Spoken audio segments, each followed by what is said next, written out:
이게 좀 주머니 좀 챙겨도 되나요? 네, 말이 되는지 모르겠는데 900만 원에 세금 공사료가 포함되어 있습니다.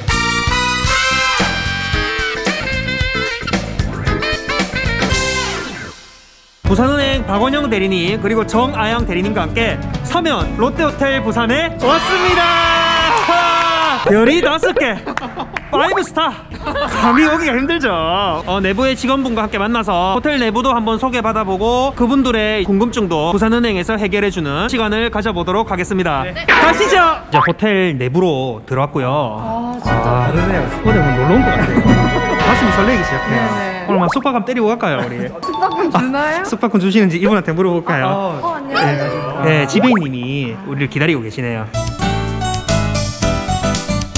퇴직연금 관련으로 롯데호텔 부산을 찾았는데요. 들어오니까 저는 그거는 잘 모르겠고 구경해보고 싶다 이런 마음이 올라옵니다. 오늘 한번 구경해볼 수 있을까요? 그러면 시간 괜찮으시면 제가 소개시켜드릴게요. 네네. 근데 저 궁금한 거 있어요. 이거 뭐예요? 아, 이거 말씀이신가요? 불어로 레클레 도브라는 건데요. 1929년 프랑스에서 시작해서 전 세계에 있는 컨시어지 협회 단체라고 해요. 무연수와 취업 면접을 통과해서 기회를 취득할 수 있는데 지금 국내에는 29분. 정말 여기는 능력자시다. 키도 크신데 말씀도 잘하시고 능력도 있으시고. 네. 롯데호텔에는 이런 사람만 들어올 수 있나요? 아닙니다. 알겠습니다. 여기가 이제 로비다, 그죠? 네. 이쪽은 뭔가요? 저희 델리칸스입니다. 체크인, 체크아웃 전에 간단하게 들려서 베이커리를 이용하실 수가 있고요. 주문을 하시면 저기는 로봇으로 또 받으실 수가 있습니다. 객실 전체에 QR코드가 있거든요. 네. 그걸 스캔하시면은 저 베이커리뿐만 아니라 뭐 과자라든지 음료를 굳이 편의점 밖에까지 가지 않고도 구매를 하실 수가 있죠. 대박. 객실 번호를 입력을 하고 그러면 이렇게 문이 열립니다. 우와. 그래서 어미니티라든지 생수, 타월뿐만 아니라 과자라든지 음료를 이렇게 결제를 하실 수가 있죠. 그럼 이 친구가 엘리베이터까지 타는 거네요. 와, 롯데호텔 살아있네요. 잘 가. 안녕. 저건 뭐예요? 아, 저기는 비즈니스 센터라고 합니다. 네. 5성급 이상에서는 반드시 24시간 운영되는 비즈니스 센터가 있어요. 프린트나 팩스 이런 거 필요하실 때 저기서 언제든지 이용 가능하세요. 저런 곳이 이제 5성급의 품격이네요. 또 한 가지 궁금한 게 네. 이제 객실이 저는 상당히 궁금하거든요. 네. 롯데호텔이에요. 네. 제일 비싼 방 이름이 뭐예요? 아, 로열 스위트라는 곳이죠. 이름부터가 스위트. 그런데도 주말 숙박 가격이 다릅니까? 아, 아닙니다. 거기는 일정하게 딱 이어져 있는데 아, 워낙에 그쵸. 조금 네. 고가라서 수입분들이나 이런 분들이 해서 얼마? 네, 말이 되는지 모르겠는데 얼마? 900만 원에 세금 공사료가 포함되어 있습니다.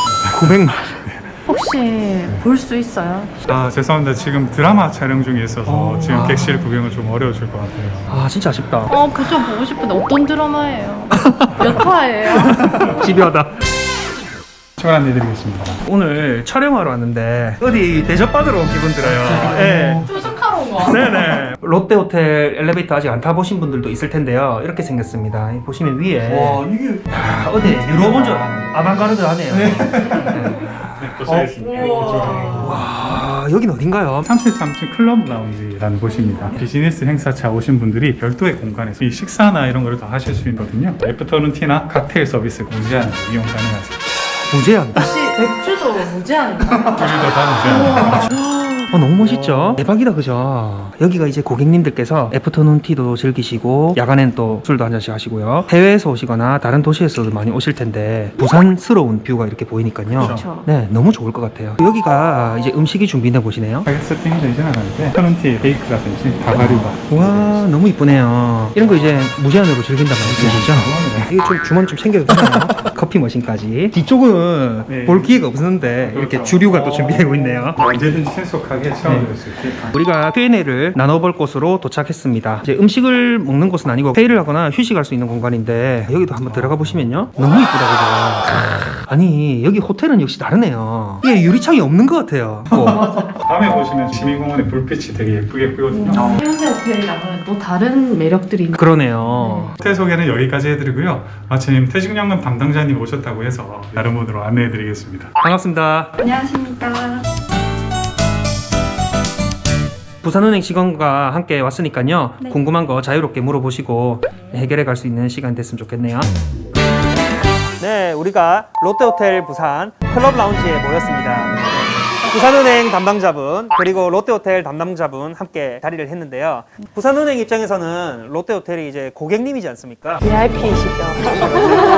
퇴직급여법 변경 관련으로 궁금하신 점이 많을 텐데요. 고객님이시니까 편하게 질문하시면서 해답을 얻어가시면 좋겠네요. 네, 알겠습니다. 이번에 퇴직급여법 개정 사항이 너무도 중요하다고 들었습니다. 저희 롯데호텔과 같이 확정급여형 퇴직연금을 운영하면서 상시 근로자 수 300인 이상 기업은 적립금 운영위원회를 구성해야 한다고 들었는데요. 혹시 이게 뭔지 설명해 주실 수 있을까요? 이번에 새로 도입되는 적립금 운영위원회 심의를 통해서 저희 퇴직연금 운용 방향을 보다 더 합리적으로 결정을 할 수가 있는데요. 지금까지는 이제 회사의 퇴직연금을 어떻게 운영할지 이런 기준도 없었어서 사실은 이제 국내 현실이 이 원리금 보장의 상품에만 집중이 되고 있었습니다. 저보고도 이런 회사 전체의 퇴직연금을 운영을 하라고 했을 때 이 손실이 조금 무서워서 아마 이 정기 예금식으로 아마 운영했지 않을까 싶은데요. 퇴직연금 수익률을 보다 높이기 위해서 적립금 운영 계획서 작성을 의무화하고 이를 심의하기 위해 적립금 운영위원회를 구성하는 것이 주요 내용입니다. 그러면은 기존에는 담당자 선에서 판단하고 운영하던 것을 이제는 의사결정 체제를 수립해서 위원회에서 정하게끔 하는 거네요. 그렇죠. 네, 맞습니다. 미국에서는 과거에서부터 이미 투자위원회가 구성되어 있었고요. 퇴직연금 자산 운용을 보다 더 투명하고 합리적으로 퇴직연금을 운용하고 있습니다. 우리나라는 국내 법인 300인 이상 경우에 이제 우선 적용이 된다고 법안이 시행 예고되어 있습니다. 그러면 저희도 상시 근로자 수 300인 이상인 사업장인데 위원회 구성을 언제까지 해야 하는 건가요? 12월에 결산하는 회사로 예를 들어 설명을 드리면 올해 12월까지는 이제 적립금 운용 계획서를 작성해 주시고 그리고 적립금 운용 위원회를 개최해 주셔야 합니다. 저희 부산은행이 보통 6월쯤에 저희가 퇴직연금 적립 수준을 확인하는 보고서를 각 기업에 보내드리거든요. 그 보고서를 받으신 날로부터 6개월 이내에는 위원회를 개최해 주셔야 해요. 그러면 이 적립금 운용위원회를 설치하지 않으면 어떻게 되는 건가요? 위원회를 미설치하게 되면은 단계적으로 정부에서 과태료를 부과할 예정이거든요. 1회 위반하면은 100만 원, 2회 위반하면은 200만 원, 3회 위반하면은 300만 원이 아니라 500만 원을 부과하겠다고 개정 법안에 나와 있습니다. 300이 아니고 갑자기 500으로 확 뛰어버리네요. 네. 결코 무시할 만한 수준은 아닌 것 같은데요. 그러면 이렇게 롯데호텔처럼 규모가 큰 사업장은 당연히 300인 이상이기 때문에 해당할 수밖에 없겠네요. 롯데호텔은 당연히 또 대기업이지 않습니까? 또 해당이 되시고요. 현재 가입자 수가 이제 300인에 미달하더라도 상시 근로자 수가 300이 넘게 되면은 의무로 이 위원회를 구성을 해야 됩니다. 사실 저희가 이렇게 위원회를 구성해야 하며 무엇을 작성해야 하는지 전혀 감이 오지 않는데요. 계획서에는 무엇을 작성해야 하나요? 계획서에는 여러 가지 사항들을 적어 주셔야 하는데요. 퇴직연금의 목표 수익률, 투자 가능 상품, 그리고 자산 배분 정책, 그리고 운용성과 평가 등 여러 가지를 작성해 주셔야 합니다. 3월 전후로 고용노동부에서 가이드라인이 나온다고 하는데요. 특히 문의사항이 많으실 것 같은 적립금 운용 계획서의 작성 방법이나 위원회 구성에 대해서는 저희가 단계적으로 상세히 안내해 드릴 예정이니 참고해 주시면 되겠습니다. 부산은행 담당자분의 프로페셔널한 설명 잘 들었습니다. 혹시 추가로 궁금하신 사항이 있다면 오늘 기회에 다 해결하실 수 있으니까 부담 없이 한번 물어보이소. 저희가 일부 가입자는 확정기여형 DC로도 운영되고 있거든요. DB에서 DC로 전환하거나 새롭게 DC 퇴직연금을 도입할 때 퇴직연금 계산에 있어서 이슈가 있다고 들었습니다. 만약에 내가 DB 퇴직연금에 가입되어 있다가 임금 피크제 등으로 이제 DC형으로 제도를 변경을 해서 과거 퇴직금을 모두 적립하는 경우에 이 근로자분들께서도 반드시 잘 확인을 하셔야 되는 부분이거든요. DB에서 DC로 넘어갈 때 DB에서 계산한 금액을 DC에 적립을 하는데요. 이때 DB 계산 방법과 DC 계산 방법 중에서 더 큰 금액을 기준으로 적립을 해줘야 한다는 것이 핵심입니다. 근로자분들은 이런 내용을 잘 알기 어렵기 때문에 기업의 퇴직연금 담당자분들이 이 부분을 좀 잘 알아주셔야 될 것 같습니다. 특히 DB 같은 경우에는 평균 임금이라는 개념이 들어가서 조금 어려우실 수도 있는데요. 부산은행 유튜브 채널에 보시면 평균 임금에 대한 영상이 있으니 참고해 주시면 더 이해가 빠르실 것 같아요. 네, 여태까지 내용 한번 들어보니까 저로서는 이해하기가 정말 어렵네요. 저도 부산은행 유튜브 채널 찾아봐야 될 것 같아요. 그러면 DB에서 DC로 이전하거나 새롭게 DC를 도입해 해야 한다라고 하면 퇴직금 전부를 이전할 때 DB 계산 방식과 DC 계산 방식 두 개 중에 큰 금액으로 적립을 해야 된다. 이렇게 이해하면 되겠습니까? 네, 대박이님 맞습니다. 방법이 바뀐 것은 아니고요. 기존에도 이러한 방식으로 계산을 했어야 했고요. 이번에 법 개정이 되면서 법령화 해놨기 때문에 좀 더 명확하게 규정을 해놨다고 보시면 될 것 같아요.